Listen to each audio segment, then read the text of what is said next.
ஆடிப்பெருக்கு நாளில் வாங்கக்கூடிய பொருட்கள் பெருக்கத்தை கொடுக்கும் என்பதனால விலை உயர்ந்த பொருட்கள், சொத்துக்கள், புதிய ஆடைகள் வாங்குவதை நிறையா பேர் பார்த்திங்கன்னா வழக்கமாகவே வச்சுருப்பாங்க.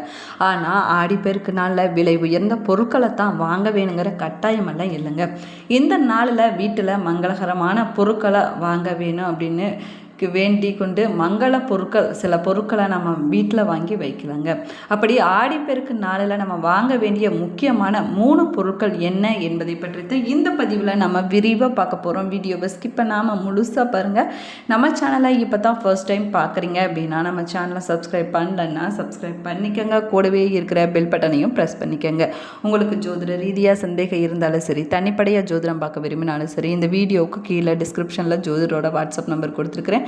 இந்த எண்ணுக்கு தொடர்பு கொண்டு பேசி பாருங்கள். உங்கள் பிரச்சனைகளுக்கு சரியான தீர்வு கிடைக்குங்க. வாங்க வீடியோக்குள்ளே போகலாம். நீங்களும் ஆடிப்பெருக்கு நாளில் பொருட்கள் வாங்கக்கூடியவங்களாக இருந்தீங்கன்னா என்ன பொருட்கள் வாங்குவீங்க என்பதை மறக்காமல் கமெண்ட் பாக்ஸில் கமெண்ட் பண்ணுங்கள். உங்களுக்கு மகாலட்சுமி தாயார் பிடிக்கும் அப்படின்னா ஓம் மகாலட்சுமியே போற்றி என்ற வாசகத்தை மறக்காமல் கமெண்ட் பாக்ஸில் 3 முறை பதிவிடுங்க.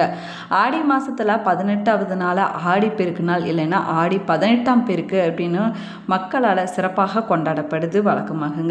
தமிழகம் விவசாயத்தை பிரதானமான தொழிலாக கொண்டு பகுதி என்பதனால ஆடிப்பெருக்கு நாளில் அனைத்து நீர்நிலைகளுக்கும் நன்றி தெரிவிக்கக்கூடிய நாளாக கொண்டாடப்படுது.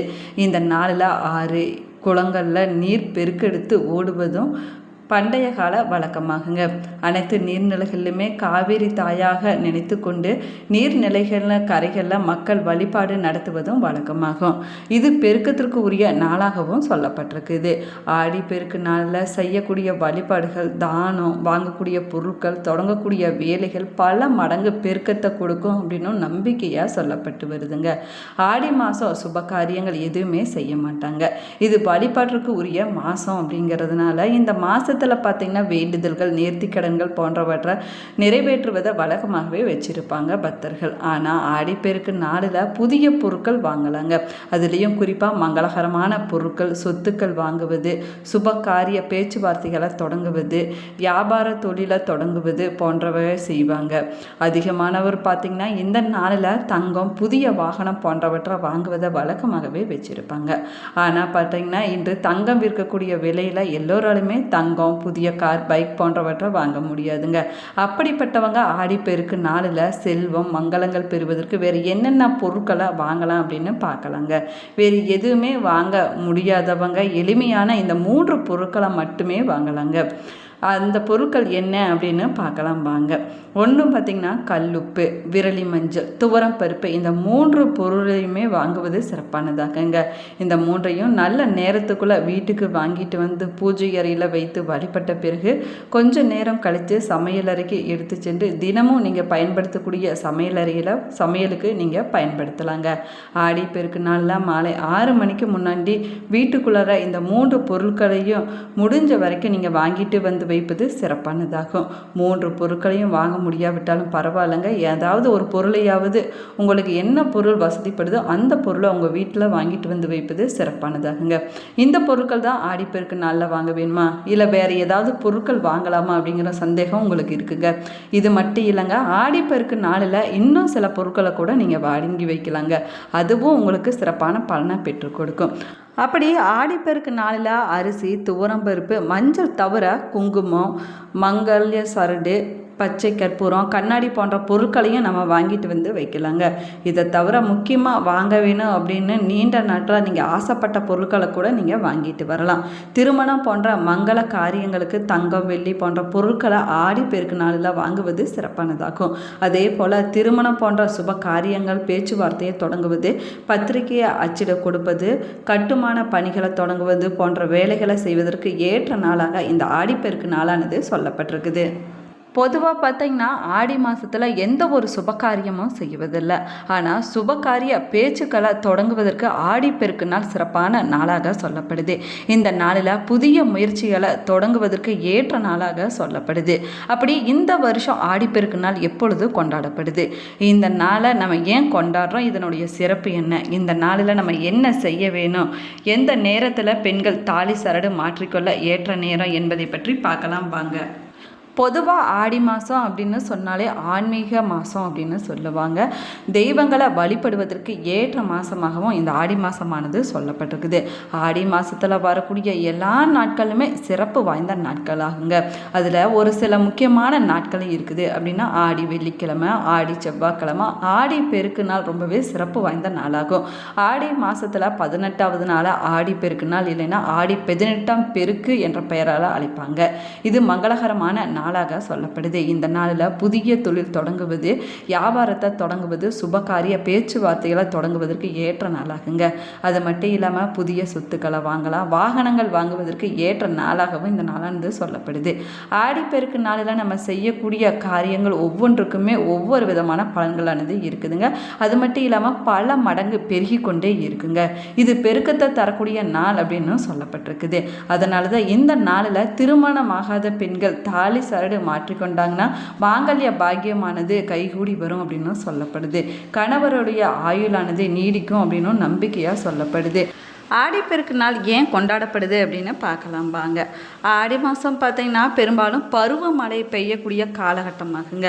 அதனால தான் நல்லா மழை பெஞ்சு ஆறுகள் குளங்கள் நீரில் பெருகி வர வேணும், விவசாயம் நன்றாக செழித்த வளர வேணும் என்பதற்காகவும் நீர்நிலைகளை வழிபடக்கூடிய நாளாக இந்த ஆடிப்பெருக்கு நாளானது கொண்டாடப்படுது. அதே போல் மக்கள் நீர்நிலைகளில் இருக்கக்கூடிய கரையோரங்களில் ஒன்று கூடி படையல் போட்டு நீர்நிலைகளுக்கு நன்றி தெரிவிப்பது வழக்கமாக. பண்டைய தமிழர்களுடைய வாழ்க்கை முறைகள் பார்த்திங்கன்னா இயற்கையோடு சேர்ந்ததாகுங்க. அதனால தான் இயற்கையை வழிபடக்கூடிய வழக்கம் பண்டைய காலம் முதல் இன்று வரைக்குமே கடைபிடிக்கப்பட்டு வருது. தைப்பொங்கல் நாளில் சூரியனை வழிபடுவது போல ஆடிப்பெருக்கு நாளில் காவிரி போன்ற நதிகளை மக்கள் வழிபட்டு நன்றி தெரிவிச்சுட்டு வராங்க. அதே போல் பார்த்திங்கன்னா இந்த ஆடிப்பெருக்கு 2016 எப்பொழுது வருது அப்படின்னு பார்க்கலாம் வாங்க. இந்த வருஷம் ஆடிப்பெருக்கு ஆகஸ்ட் 3ஆம் தேதி திங்கட்கிழமை அன்னைக்கு வர இருக்குது. அதுலேயும் பஞ்சமி திதியும் உத்திராடி நட்சத்திரமும் சேர்ந்து வரக்கூடிய நாளில் இந்த வருஷம் ஆடிப்பெருக்கு விழாவானது கொண்டாடப்பட இருக்குதுங்க.